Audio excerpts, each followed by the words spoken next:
अध्यात्म विज्ञान कोई धर्म या संप्रदाय नहीं है, ये स्पिरिचुअल साइंस है जो कुदरत के कानून पर आधारित है। ये विज्ञान पूरे ब्रह्मांड के सभी रहस्यों को उजागर करता है और जीवन के सभी पहलुओं को समझने के लिए एक नई दृष्टि देता है। इसी को आर्ट ऑफ विजन कहते हैं, दुनिया को देखने की एक नई दृष्टि, जो अध्यात्म विज्ञानी परम पूज्य स्वामी श्री कमलेशानंद जी के निर्देशन में सनातन सत्य का अनुसंधान कर हमारे जीवन को प्रकाशित करे। जय सच्चिदानंद। जय सच्चिदानंद। रेखा जयपुर। जय सच्चिदानंद स्वामी जी। जय सच्चिदानंद। आपके चरणों में कोटि कोटि वंदन। सुबह मैंने प्रश्न पूछा था कि सम्यकत्व मेरा अगले जन्म में जाएगा कि नहीं जाएगा, उस पे थोड़ा सा मेरे को क्लियर नहीं हुआ था। अभी आज का ज्ञान दर्शन ही अगले जन्म में डिस्चार्ज ज्ञान दर्शन होगा।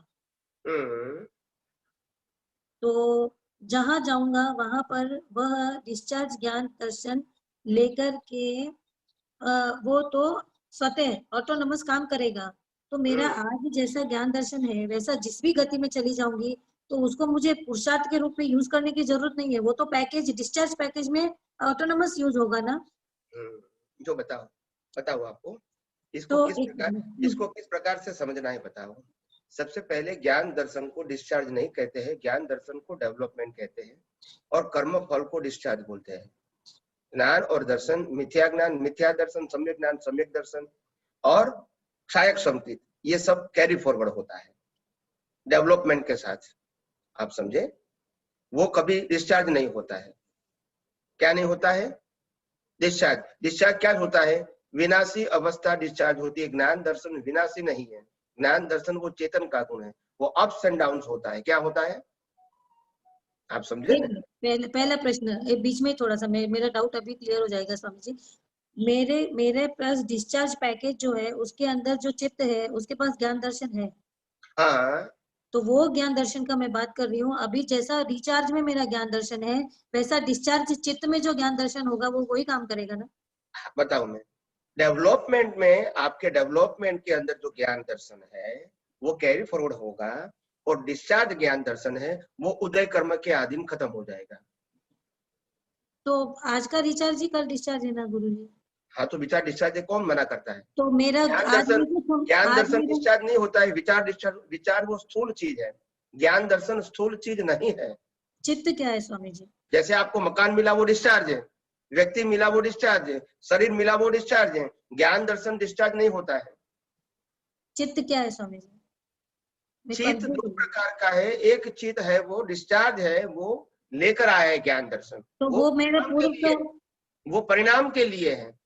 तो लास्ट इनकारनेशन का ही है ना, पूर्व जन्म में तय करा हुआ ही ज्ञान दर्शन है ना मेरे पास अभी डिस्चार्ज में। बताओ मेरे को, मैं आपको बताऊं कि ज्ञान दर्शन जो डिस्चार्ज है, डिस्चार्ज चित्त के अंदर है, वो ऑटो मोड है, वो पुरुषार्थ में नहीं है, वो मैकेनिकल प्रोसेस है, उसमें कोई पुरुषार्थ नहीं है, पुरुषार्थ कर भी नहीं सकते। बिल्कुल, वो सिर्फ डिस्चार्ज हो रहा है। ठीक है। और डेवलपमेंट है वो कभी डिस्चार्ज नहीं होता है, कैरी फॉरवर्ड होता है मगर डिस्चार्ज नहीं होता है। तो इसका आप पुरुषार्थ में यूज कर सकते हैं। पुरुषार्थ में 3 बात मैंने बताई थी पिछले अवतार का, डेवलपमेंट, वर्तमान संजोग और वर्तमान ज्ञान, ये तीनों के कॉम्बिनेशन से, हेल्प से नया पुरुषार्थ हम कर सकते हैं। वो मैंने बताया कि नहीं बताया है? बिल्कुल ठीक है। डेवलपमेंट में कभी डिस्चार्ज नहीं बोलने का। नहीं, मैं ये नहीं बोल रही स्वामी जी। मेरा प्रश्न सबसे पहले तो मेरा प्रश्न में अब मैं थोड़ा कंफ्यूज हो रही हूँ स्वामी जी। सिर्फ मेरा प्रश्न ये है, मेरा यहाँ पर जो जैसा ज्ञान दर्शन है, यहाँ से मर करके मैं कोई सी भी गति में गई, कोई सी भी गति में, नरक में, तिर्यंच में या देव में, वो तीनों डिस्चार्ज है, वहां पर चार्ज नहीं होता है कोई भी कर्म। तो चार्ज का मेरा स्टोरी नहीं है कि मैं वापस पुरुषार्थ कैसे करूंगी, वो मेरे को क्लियर है। मैं यहाँ से तिर्यंच में गई, वो तिर्यंच में वहां पर जो डिस्चार्ज चित्त है मेरा, वो चित्त में ज्ञान दर्शन कैसा अप्लाई होगा जैसा मैंने इस जन्म में ज्ञान दर्शन से रिचार्ज किया। ये इतना ही पूछ रही। हाँ, तो ये ज्ञान दर्शन का 2 सेक्शन कर दूं। एक ज्ञान दर्शन ऐसा है जो डेवलपमेंट में ट्रांसफर हो गया, मतलब रिचार्ज में भी दो पार्ट। रिचार्ज की बात करता हूँ, तभी तो डेवलपमेंट बढ़ेगा, तो बढ़ेगा कैसे?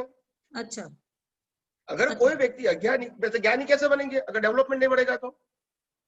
ठीक है। तो डिस्चार्ज में दो प्रकार है, पुरुषार्थ में। एक पुरुषार्थ के अंदर डेवलपमेंट बढ़ता है और दूसरे पुरुषार्थ में कॉज बढ़ता है। तो कॉज का जो ज्ञान दर्शन है, जिसका इफेक्ट आने वाला है, वो ज्ञान दर्शन डिस्चार्ज है। जैसे महावीर भगवान ने जो देशना दिया वो डिस्चार्ज था, ठीक है, और महावीर भगवान की जो अनुभूति थी वो डिस्चार्ज नहीं थी, वो डेवलपमेंट था, वो मतलब केवल ज्ञान था उसका। वो केवल ज्ञान था। तो ये अनुभूति थी, अनुभूति कॉज एंड इफेक्ट नहीं होती है, वो डेवलपमेंट के साथ, वो उसका अल्टीमेट डेवलपमेंट था। तो डेवलपमेंट कॉज एंड इफेक्ट नहीं होता है, फिर भी प्रत्येक अवतार वो कैरी फॉरवर्ड होता है। तो आप ये कहना चाह रहे हैं और इसी फक्त मनुष्य भव के अंदर वो डेवलपमेंट एक्टिव फॉर्म में होता है, मनुष्य भव के अलावा 3 गति में वो इनएक्टिव फॉर्म में होता है डेवलपमेंट। समझ में आ गया? बाकी के 3 गति में सिर्फ डिस्चार्ज ज्ञान दर्शन ही काम करेगा, चाहे पशु योनि है, चाहे नर गति है, चाहे देवलोक है। और मनुष्य लोक में भी डिस्चार्ज में तो यही डिस्चार्ज ज्ञान दर्शन ही काम करता है, मगर उसके साथ डेवलपमेंट होने से वो पुरुषार्थ कर सकता है। वो 3 गति में डेवलपमेंट इनएक्टिव फॉर्म में होने से पुरुषार्थ नहीं कर सकते, नहीं कर सकता है। ठीक है, अब रिचार्ज प्रतिष्ठित आत्मा में भी डेवलपमेंट क्या करने से जाता है और कॉज में क्या करने से जाता है? कॉज करना वो आपका बीज है जिसका आपको रिजल्ट लेना है, और नहीं, डेवलपमेंट का मतलब होता है आपको अज्ञान नाश करना, वो आपका डेवलपमेंट हो गया। जितना आपने सनातन सत्य को समझा वो ज्ञान दर्शन डेवलपमेंट में चला गया, और जितना आपने सनातन सत्य समझ के बीज डाला जिसका आपको भुगतान चाहिए, वो कॉज में ट्रांसफर हो गया, वो इफेक्ट चला जाएगा नेक्स्ट बर्थ में। विज्ञान को समझ के बीज कैसे डालते हैं स्वामी जी? विज्ञान को समझते हैं मगर बीज तो डालेंगे ना, क्योंकि बीज हमेशा रिलेटिव सत्य का होता है। जहां तक पूर्ण नहीं होगा वहां तक प्रत्येक अवतार में वो बीज तो डालते ही रहेंगे कि मेरे को ऐसा चाहिए। हम नहीं कहते हमको ऐसा लाइफ चाहिए, ऐसा लाइफ चाहिए, ऐसा लाइफ चाहिए, मैं भगवान के पास चाहिए, मैं ज्ञानी के पास चाहिए, मैं तीर्थंकर के पास चाहिए, ये सब रिलेटिव सत्य नहीं है। अच्छा, वो सब कॉज में मेरे को ऐसा चारित्र चाहिए, मेरे को ऐसा ज्ञान चाहिए, मेरे को ऐसी दृष्टि चाहिए, मेरे को ब्रह्मचर्य चाहिए, मेरे को सादगी चाहिए, मेरे को त्याग चाहिए, ये सब रिक्वायरमेंट तो है। अच्छा, वो सब तो ये कॉज में जाएगा तो फिर इफेक्ट आएगी ना। अच्छा, इसको डायरेक्ट ज्ञान दर्शन से संबंध नहीं है, वो कॉज एंड इफेक्ट वाला हो गया। क्या हो गया? ठीक है, आपने ज्ञान दर्शन का उपयोग कॉज में किया मगर वो कॉज इफेक्ट के रूप में आया। जो ज्ञान दर्शन अज्ञान को नाश करता है वो डेवलपमेंट में जाता है, और जो ज्ञान कॉज में जाता है वो इफेक्ट में चला जाता है। तो डेवलपमेंट कहीं पर होता है और कॉज का जो बीच में गया वो इफेक्ट में खत्म हो जाएगा। समझ में मेरे को तीर्थंकर पद मिला, वो खत्म हो जाएगा, वो कैरी फॉरवर्ड नहीं होगा। अच्छा, सीधे क्षेत्र में तो प्योर सोल ही जाएगा। हाँ वो तो है। अभी ये रिचार्ज में भी ये 2 अकाउंट है, ये तो मालूम ही नहीं था स्वामी जी, आज ही पता पड़ा है कि ये प्रश्न करोगे तो उत्तर निकलेगा ना। मैंने पहले भी कहा कि मेरे पास उत्तर देने का सामर्थ्य है, स्वतंत्रता नहीं है। अभी जो मतलब फिर मैं कैसा समझूं कि अभी मैं यहाँ से तिर्यंच में गई तो मैं ये रिचार्ज ज्ञान दर्शन कॉज वाला लेके गई हूँ, तो कॉज वाला वहां पर एक्टिव फॉर्म में आएगा और डेवलपमेंट वाला बंद पड़ा रहेगा, ऐसा हुआ? वो आपको नया पुरुषार्थ में काम लगेगा। हाँ वो तो मनुष्य जन्म में, वहां पर तो नहीं लगेगा ना। नहीं, बात मैंने कहा ना इनएक्टिव फॉर्म में होता है, वो इनएक्टिव फॉर्म में। वहाँ डेवलपमेंट इनएक्टिव फॉर्म में इसीलिए क्योंकि वहां पुरुषार्थ करना ही नहीं है, तो इसका उपयोग ही नहीं करना है, तो फिर ठीक है। अब थोड़ा सा ऐसा लग रहा है कि क्लैरिटी है। ओके, जय सच्चिदानंद।